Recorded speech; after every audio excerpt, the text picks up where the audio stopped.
recently just got done getting the platinum for Silent Hill F, and I just wanted to give my thoughts on the game after 40 plus hours. Because getting this plat definitely has its pros and cons, but I also just want to talk about what the hell was happening in this story. Because I knew Silent Hill was wild, but some of these endings just made my head hurt. Silent Hill F, and the F stands for F. One of the main points I hear about this game is the combat. You either love it or you hate it. Personally, it was fun for me. This was my first time playing all the way through a Silent Hill game. I played a bit of Silent Hill 2 Remake, but the combat really just felt bare bones and really not as engaging as Silent Hill F. This game felt like it had the perfect balance by having a system of punished or be punished. I will say it does take a second to get used to the movement and the range of your attacks, but once you do get it down, you can really scrap with some of these enemies. My first playthrough, I set it on hard, so I kind of threw myself straight into the fire, and like a lot of people, I met my first roadblock with Sakuko. I spent like an hour and a half on her alone. It took me a moment to beat her, but that's when the combat really solidified in my mind and what you have to do to actually progress in this game and not just get dogpiled on. Because everything after that combat-wise was pretty smooth sailing until I went and started playing on the hardest difficulty, Lost in the Fog. And to get the platinum in this game, you have to play on every difficulty for the combat and the puzzles. Luckily, the trophies for the combat actually stack on each other, so since my first run was on hard, I unlocked the trophies for completing the game on hard and normal. But unfortunately, Lost in the Fog difficulty only unlocks after you beat the game, and this is where the challenge begins. And being the hardest difficulty is no joke, because I'd say this is probably the hardest trophy to get, except maybe like one other, which I'll talk about in a minute. But what makes this trophy so hard is that you have to honestly dodge everything. And this is a survival horror game, so you know they're not gonna let that fly. If you don't have those perfect dodges down by now, you might just be in trouble, because even the most basic enemies now can two-shot you, never mind the moments when they actually all gang up on you. Even having the knowledge of the last playthrough doesn't really help you, because the devs decided to change up a lot of the enemy spawns, so it still feels like a brand new game. Especially towards the end of the game, when you're forced to fight waves of enemies, it was here I was questioning a lot of my choices, like why was I doing this? Was this platinum really worth it? Is there a way to cheat this system anyway, anything, something? Because most of these monsters would not die and it was frustrating. Although, one of the saving graces of this difficulty was the bosses, because they didn't change much. They seemed like they were just given a little extra health, so they're a lot beefier, but it was business as usual. As long as you knew their patterns, they just fell. But that leads me into what's probably the hardest trophy in the game, which was Puppet Master. And this is Silent Hill F, and the F stands for fuck this trophy. The gist of this trophy is you just can't get hit by any of these arrows this guy shoots at you. And this guy being the final boss of the second ending you can get in this game. So you know it was no way about to be easy. There doesn't seem to be any consistent way for you to dodge the arrows he shoots at you. You deadass have to get lucky and just make it to him before he shoots any more arrows. Even that plan is a whole load of barnacles, because he can just teleport away and start firing again. I even went out my way to put on items that made dodging easier, and I still couldn't get the timing down.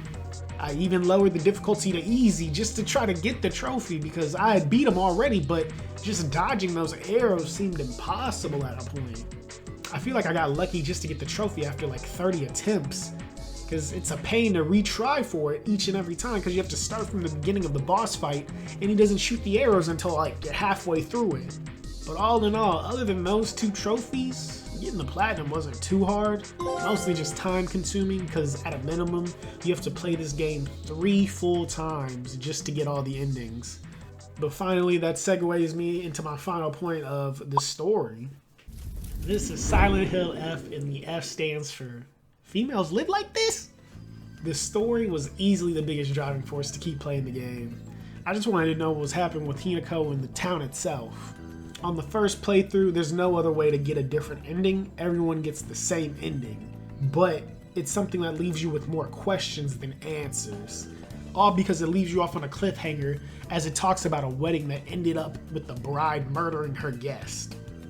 But it makes sense as later on it gives you context about the struggles that Hinako was going through and how she actually isn't a teenager in the game, but she's a 20-year-old woman who was sold off for marriage. You find out most of this later on throughout like the second and third endings. As I said earlier, for the plat, I ended up playing this game with the guide, so I only had to replay the game 3 times instead of the full 5 to get all 5 endings. After getting all the endings, I was surprised that none of them actually sucked.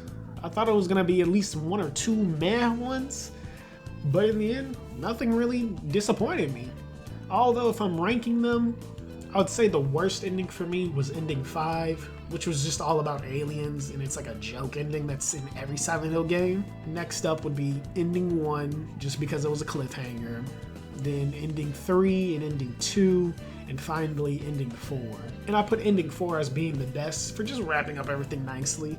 It was finally a good little conclusion to everything you go through in the game. But I do want to talk about ending 2 and 3, and why they're honestly kind of tied in my eyes. And that's because of the different ways you can interpret this whole story. It's never really clear if what's happening in the game is real, or we're just seeing like a distorted reality through Hinako's eyes. If we take it as a distorted reality because Hinako is like mentally unstable, then it's just a story about a young girl in the 1960s rural Japan going crazy trying to understand herself while being pressured by everyone around her, which might actually send her over the edge and commits the crime she does on her wedding night. Or on the other hand, if we take it literal, let me see if I can get this right. It's about gods descending and spiriting away young women with special blood, but also trying to prevent the town from being destroyed by an evil dragon and an evil god that's trying to get his power back. Yeah, I don't know. It sounds like either way this town's kind of fucked.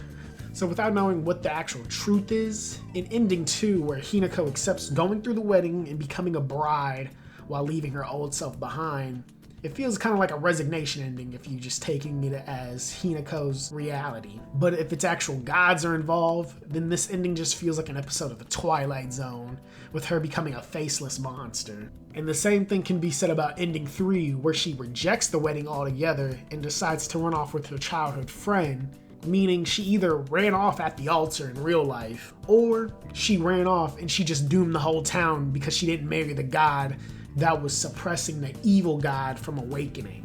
If you ask me, both endings just knew how to leave a bitter taste in your mouth. That's why I said ending 4 just is the best, because it wraps up everything nicely.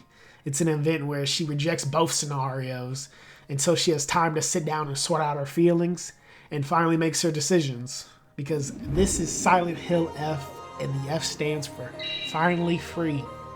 But that's all I gotta say for now. I don't want to keep rambling on. The game was fun. Even through the rough parts, I still enjoyed myself. I'm definitely glad I played through the full game rather than watching like the endings on YouTube, because I genuinely felt like I was going crazy at some points myself, which really puts you in Hinako's place if you ask me. So I rate this plat probably an 8 out of 10. For the fun, I'll probably definitely go back and check out Silent Hill 2, and hopefully it's something as fun as this one was.